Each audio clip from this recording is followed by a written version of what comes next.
નમસ્કાર બાળકો, હવે આપણે થોડું પેલું બાકી છે ને ભાષા વાળું 13 તારીખે પરીક્ષા તો લેવાઈ ગઈ. ભાષાનું સોલ્યુશન કરી લઈએ, આપણે સ્કૂલ પૂરતું જોઈ લઈએ કોને કેટલા પ્રશ્નો સાચા પડે છે એ જોઈ લઈએ.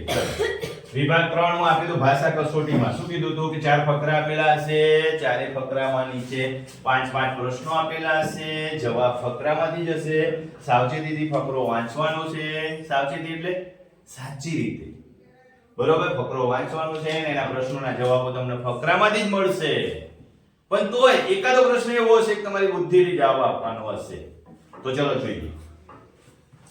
પહેલો ફકરો છે, કોણ વાંચશે ભાઈ? ફટાફટ વાંચવાનો છે, મને વાંચતા આવડતું નથી.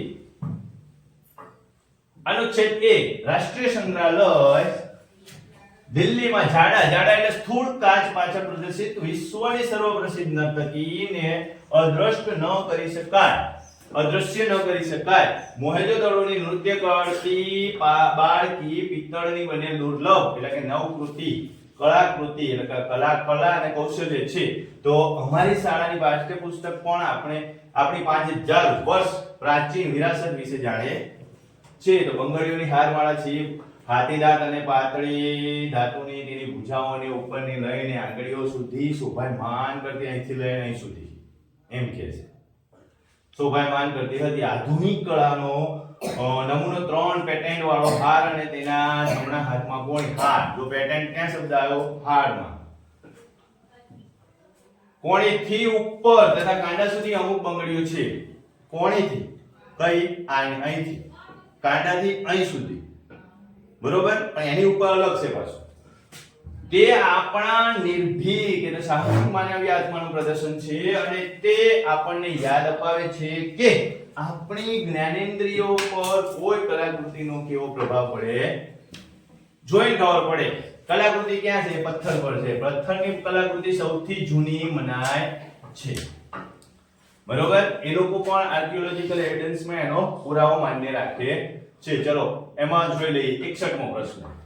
નૃત્ય કરતી બાળકી ને જાડા કાચની પાછળ બંધ કરવામાં આવી છે કારણ કે શું છે? તો કે દુર્લભ કલા કૌશલ્ય છે. પહેલો જવાબ આવશે એ, દુર્લભ કલા કૌશલ્ય છે, બરોબર? 62 જો પેટર્ન શબ્દ આવ્યો, પેટર્ન નો ભાગ છે. પેટર્ન શબ્દ ક્યાં આવ્યો હતો? તો કે હાર, 3 પેન્ડન્ટ વાળો હાર માટે આવ્યો હતો એટલે જવાબ આવશે બી. ચલો 63મો કથન વાંચો, પહેલું અને બીજું બંને વાંચો અને એનો વિકલ્પ સાચો. તો કે પહેલું, તેની બંગડીઓ છીપ અથવા તો પાતળી ધાતુની બનેલી છે.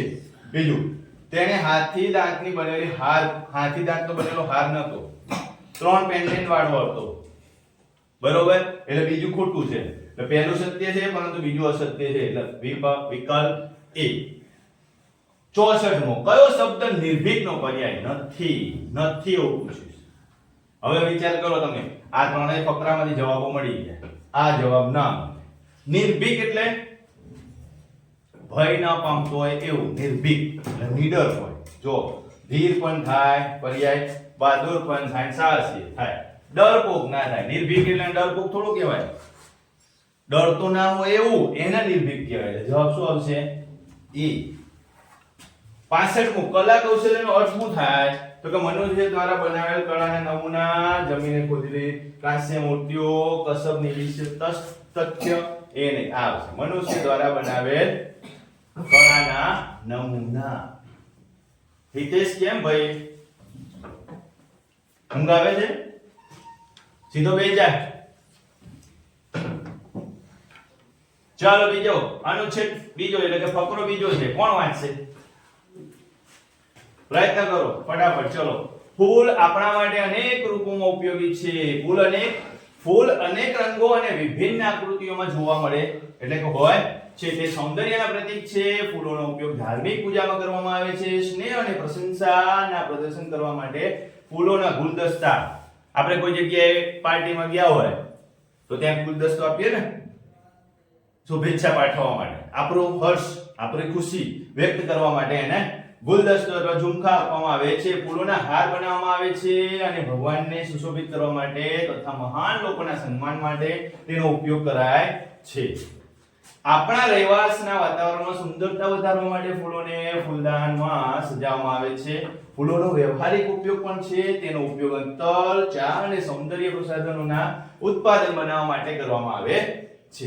અમુક ફૂલોનો ઉપયોગ દવાઓના રૂપમાં પણ થાય છે. સંક્ષિપ્તમાં ફૂલ મહત્વપૂર્ણ છે કારણ કે શરીર અને મન પર તેનો સકારાત્મક પ્રભાવ પડે છે. તો ચલો એના પ્રશ્નો જોઈએ. શું છે ભાઈ? જો ફકરો તમે ધ્યાનથી વાંચ્યો હોય થોડું ઘણું યાદ રહે તો જવાબમાંથી સીધું ક્લિક કરો. ના યાદ રહે તો ફકરો ફરીથી જુઓ. 66મો પ્રશ્ન છે ફૂલ આપણા માટે અનેક રૂપોમાં છે.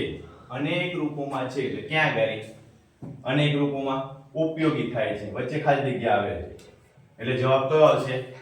બી. ફૂલો આપણા માટે અનેક ખાલી જગ્યા રૂપોમાં છે એટલે કે ઉપયોગી છે. 67મો ફૂલ ખાલી જગ્યા મળે છે. ફૂલ ક્યાં મળે છે ભાઈ?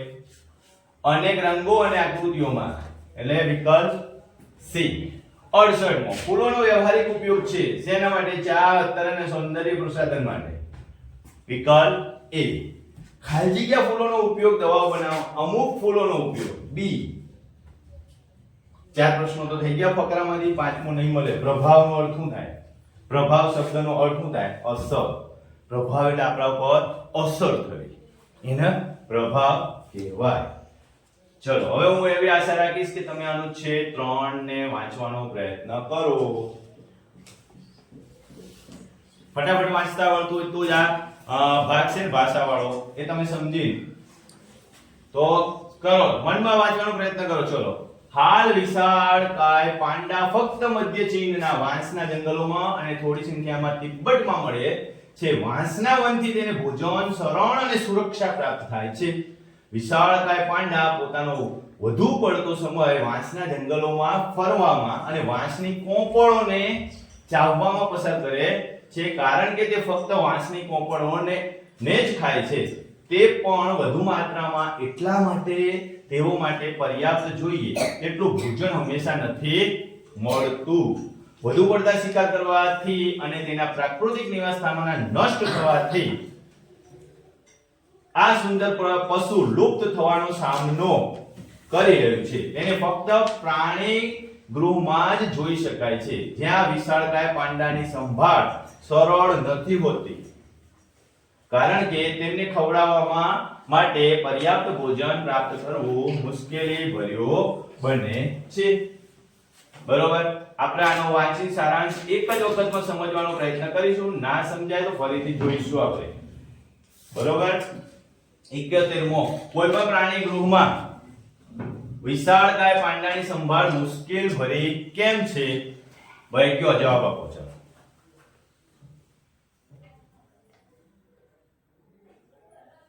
કોઈ પણ પ્રાણી ગૃહમાં વિશાળકાય પાંડાની સંભાળ તેના માટે જોઈએ તેટલું ભોજન પ્રાપ્ત કરવું મુશ્કેલ ભર્યો છે. ફકરામાં આવતું હતું સી. જવાબ કયો આવશે? સી. બીજું વિશાળકાય પાંડાનું મુખ્ય ભોજન શું છે? કયો? ફકરામાં વાંચ્યું તો આપણે. ક્યાં રહે છે? વાંસના જંગલોમાં. શું ખાય છે? વાંસની કોંપળો. વાંસની કોંપળો એનો મુખ્ય આહાર છે. એના સિવાય બીજું કંઈ ખાતો 73મો આ સુંદર પશુ લુપ્ત કેમ થઈ રહ્યું છે? આ સુંદર પશુ લુપ્ત કેમ થઈ રહ્યું છે? તો કે વધારે પડતા શિકાર કરવા અને તેના પ્રાકૃતિક નિવાસસ્થાન નષ્ટ થવા એટલે વિકલ્પ બી. 74 નિમ્નલિખિત શબ્દોમાં કયો શબ્દ વિશાળ? વિશાળ એટલે વિપરીત. એનો વિપરીતાર્થક એટલે એનો વિપરીત અર્થ નીકળે એવો એટલે કે વિરોધાર્થી. જો વિશાળ એટલે મોટું થાય આ ના આવે જવાબ. વિસ્તૃત થાય આ ના આવે. લાંબો થાય આ ના આવે. તો કયું વધ્યું જવાબ? વિકલ્પ સી. લઘુ. આ જાતે એમાં નથી. બરોબર. ફકરામાં જવાબ નથી. પ્રાણી ગૃહ તે સ્થાન છે જ્યાં શું જ્યાં પશુઓ ભોજન અને વિશ્રામ કરે છે એટલે વિકલ્પ બી આવશે. પ્રાણી સંગ્રહાલય કોને કહેવાય? તો કે જ્યાં ગાડી પશુઓ ભોજન અને વિશ્રામ એના આવે. સોરી ભાઈ વિકલ્પ કયો આવશે? બી આવશે. થોડું ધ્યાન રાખ. ચલો કયો વિકલ્પ આવશે? બી. આ ના આવે. છુપાઈ ગયો તો ડી. પશુ પક્ષીઓને વાડા અને પાંજરામાં રાખવામાં આવે છે વિકલ્પ ડી. ચલો આગળ. અનુચ્છેદ ચોથો છેલ્લો છે. અનુચ્છેદ 4. સોનમ દુકાનમાં પ્રદર્શિત નવી સાયકલને ધ્યાનથી જોઈ રહી હતી. નવી ચમકતી લાલ સાયકલને જોઈને તે આશ્ચર્ય પામી હતી.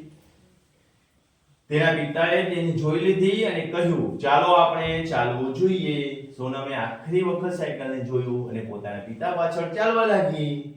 જ્યારે તે સુવા ગઈ ત્યારે પણ ચમકતી લાલ સાયકલના વિષયમાં વિચારી રહી હતી.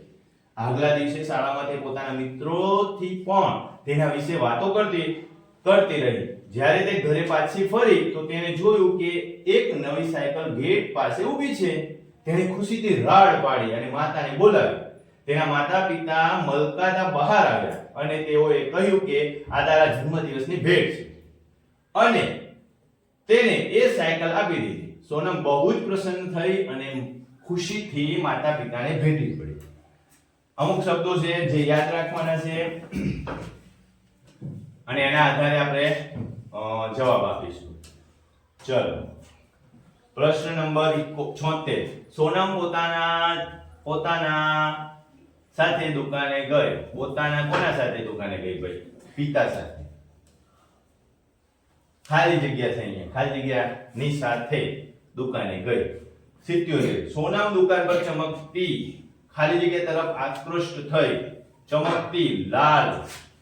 ચમકતી લાલ સાયકલ તરફ. અહીંયા ખાલી જગ્યા છે. બરોબર. 78. સોનમના માતા-પિતાએ તેને નવી લાલ સાયકલ શા માટે આપી? તો કે તેના જન્મદિવસની ભેટના રૂપમાં. શેના રૂપમાં આપી? સાયકલ જન્મદિવસના ભેટના. 79. સોનમે પોતાની ખુશી વ્યક્ત કરી. કેવી રીતે વ્યક્ત કરી ભાઈ? તો કે પોતાના માતા-પિતાને ભેટી પડી હતી ને છેલ્લે. ચલો, છેલ્લો છે આશ્ચર્ય પામી. આશ્ચર્ય પામી એનો અર્થ શું થાય? જો યાદ આવવું એટલે આશ્ચર્ય ના થાય. બરોબર. વિસ્મય થઈ જવું, હેપતાઈ જવું એટલે આમ સેજ ડર સાથે હેપતાઈ. ડરી ગયું એ ના આવે. શું આવશે? બી આવશે. બી વિસ્મય થઈ ગઈ. કયો જવાબ આવશે? બી વિસ્મય થઈ ગઈ. એનો અર્થ શું થાય? વિસ્મય થઈ ગઈ એટલે આશ્ચર્ય પામવું. ઓકે બાળકો, તમે જોઈ લો અને પછી મને કયો કોને કેટલા પ્રશ્નો સાચા પડે છે. જલ્દી ફટાફટ કયો.